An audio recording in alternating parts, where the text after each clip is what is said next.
Yeah, we've had a good preseason camp. I mean, I think that everyone, I've never been around one that's perfect, either through injuries or weather or whatever, but this one was a really good one. I feel like our team kind of came back. They were well prepared from the summer, and so we weren't having to do a lot of conditioning.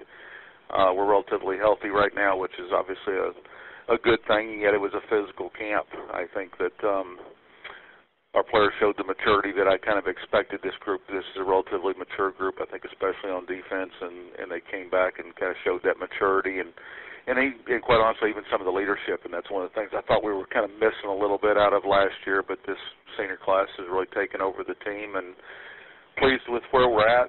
Obviously, with our first opponent against Georgia, it's going to be a hostile environment. I don't worry about, again, our older players because they've been in these type of venues an awful lot, and and have had marginal success in those games, and so they have those experiences. Some of our younger players that haven't played before, still kind of anxious to see how they handle the venue and the crowd and all that type of thing.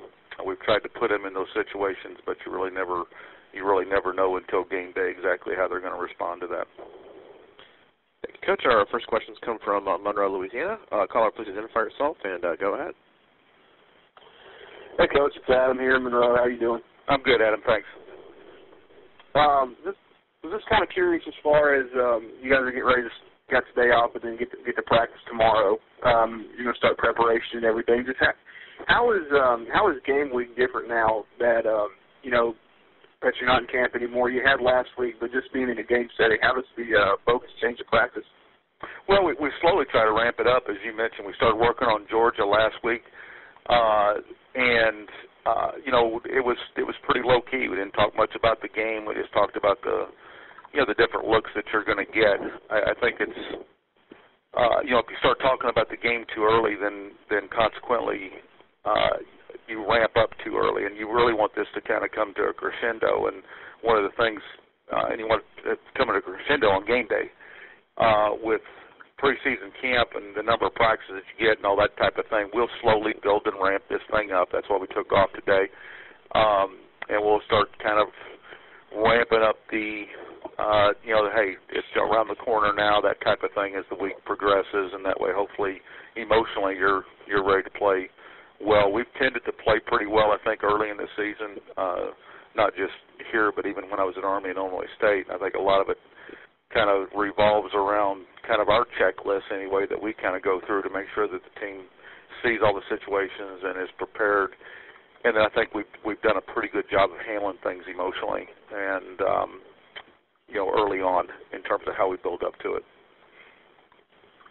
Okay, as far as your checklist, you mentioned situations. Is it just practice and stuff you're going to see during the game, or what all falls on that checklist? No, it revolves around everything that can happen in college football. Our mock game that we had the other night was, good 2 hours and 15 minutes long in relation to all the different things that can happen in the kicking game on offense and defense.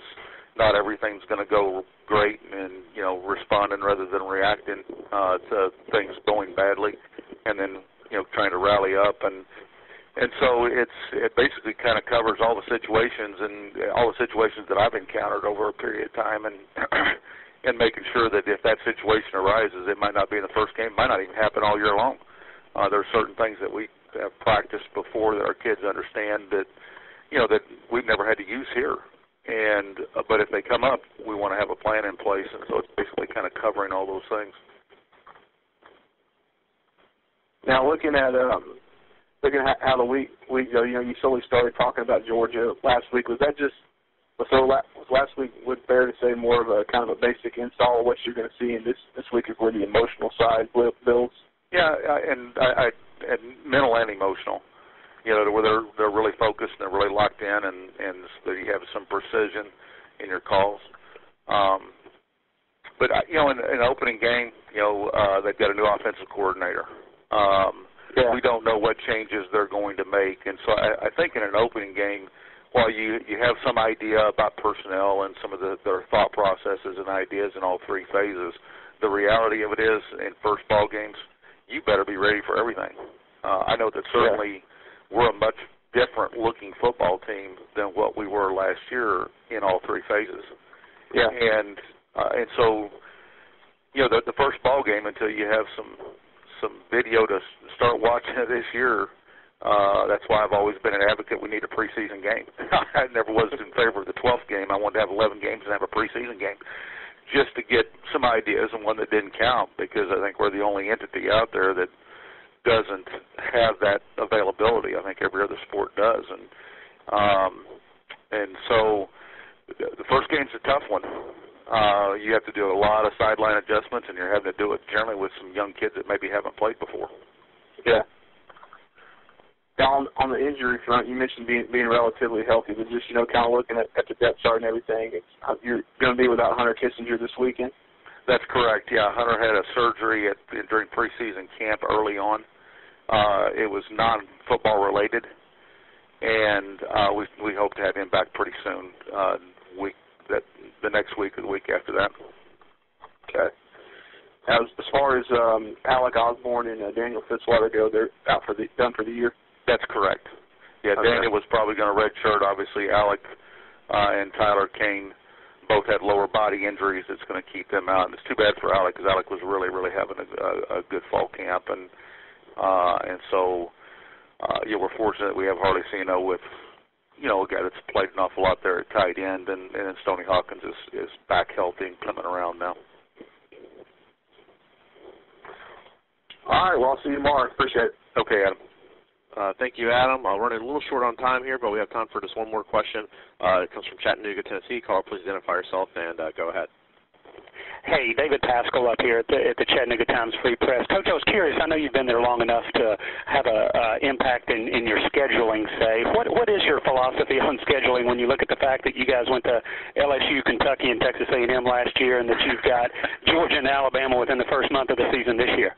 Yeah, as I kind of joked there at Sun Belt Media Days, I don't understand why I don't get invited to the Southeastern Conference Media Day to begin the season. It is what it is. I mean, I don't really have that much control over scheduling here, because we're going to take the highest paycheck because we need the money.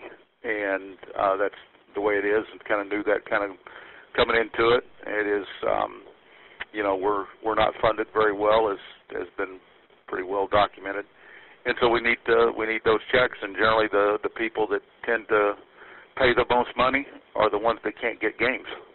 And for Georgia and Alabama both, or Oklahoma or Texas A&M or whoever, the Florida State and TCU and I wouldn't go on, all the ones that we've played here in the past, they tend to pay the most money.